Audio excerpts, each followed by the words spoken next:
How in the world did you ever get involved in praying to demon spirits?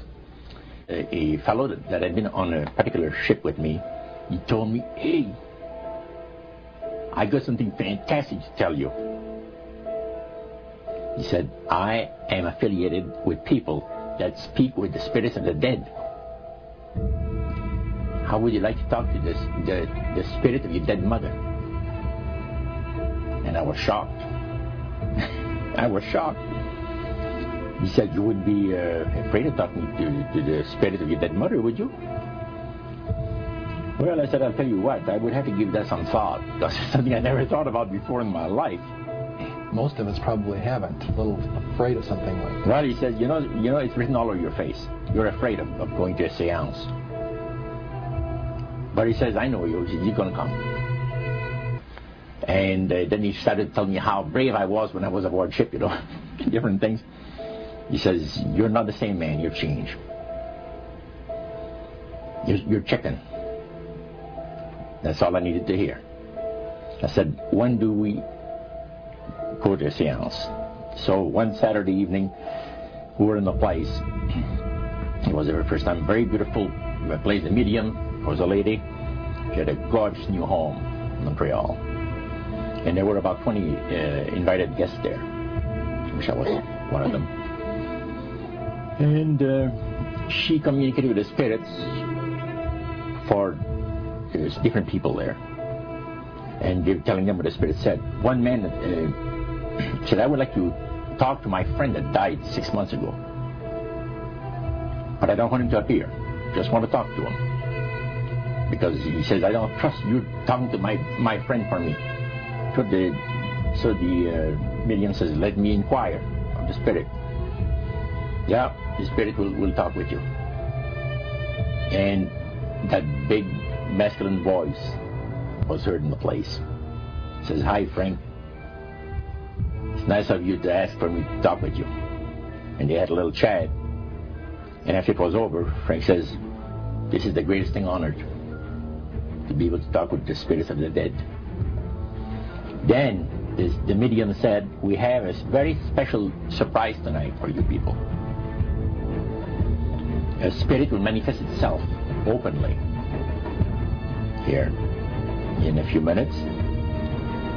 And it's like a big gust of wind hit the building. And right through the wall. Now the lights weren't terribly bright, but they were like living room lights. A couple of floor lamps and maybe some of these. And that translucent being seemed to come right out of the wall.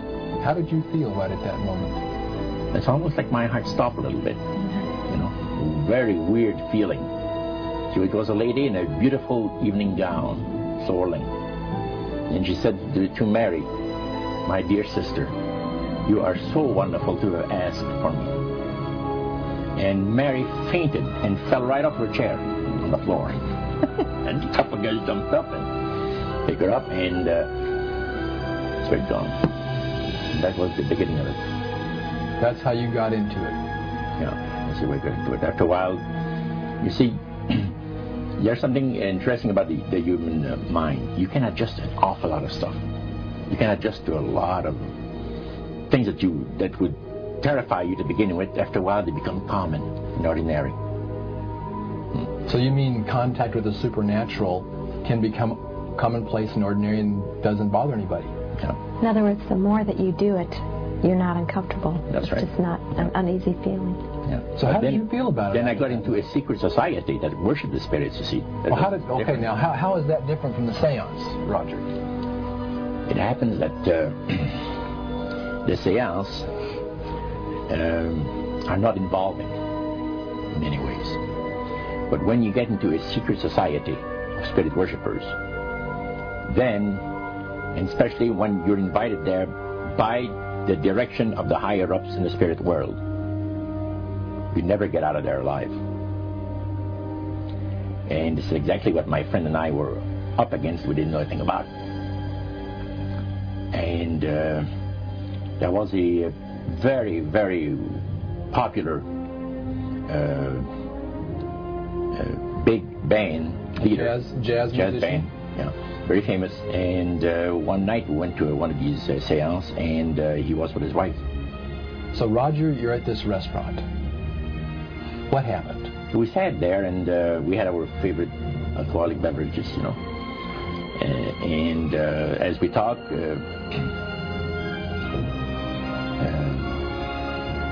the band leader says, he says, I want power. I go right to the source of power. And he says, how do you think that I became famous the way that I am? Well, I said, you must have had some good luck. Well, he says, there's no such thing as good luck. He says, there's either some power working for you somewhere, or you don't get ahead in this world.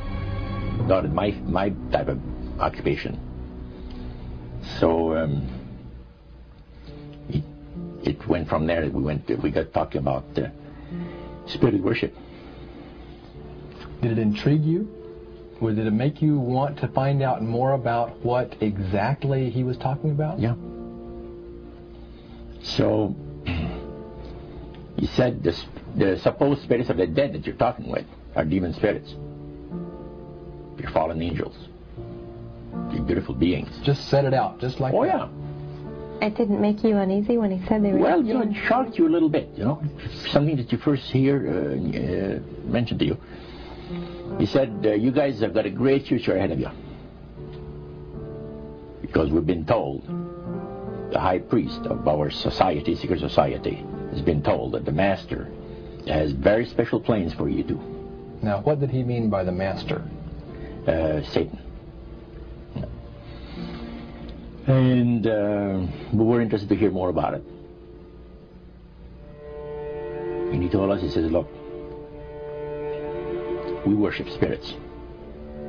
We worship Lucifer and all his angels. They're just as beautiful as they did before they were cast out of heaven. He says there was a misunderstanding in the whole thing. He says among the inhabitants of the galaxies. And he says our master was misunderstood. And God did not bear with him like he does with people that make mistakes today. So we're in a warfare, good against evil. And we happen to be the evil ones, but we're not that bad. He says, I look at this business between the forces of good and evil. He says, you believe in one person believes in God, and everyone believes in Lucifer. It's like politics.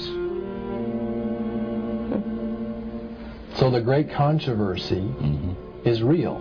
And you heard someone talk about it that's on the other side.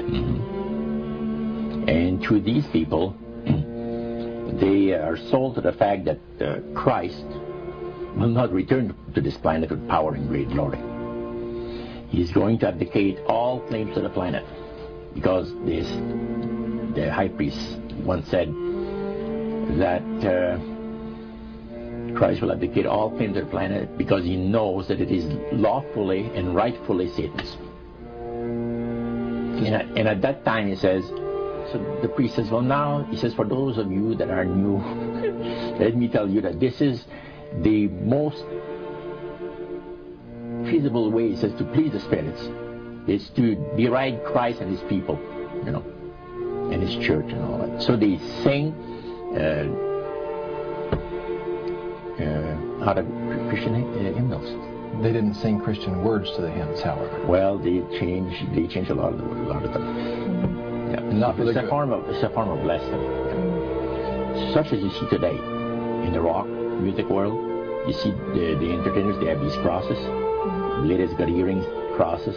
The guys got crosses. This is a form of blasphemy, a form of deriding Christ. You see. Spirits cause the people to do that, to find pleasure in wearing this type of emblem, which is the cross is the emblem of the crucifixion of Christ to the Christians.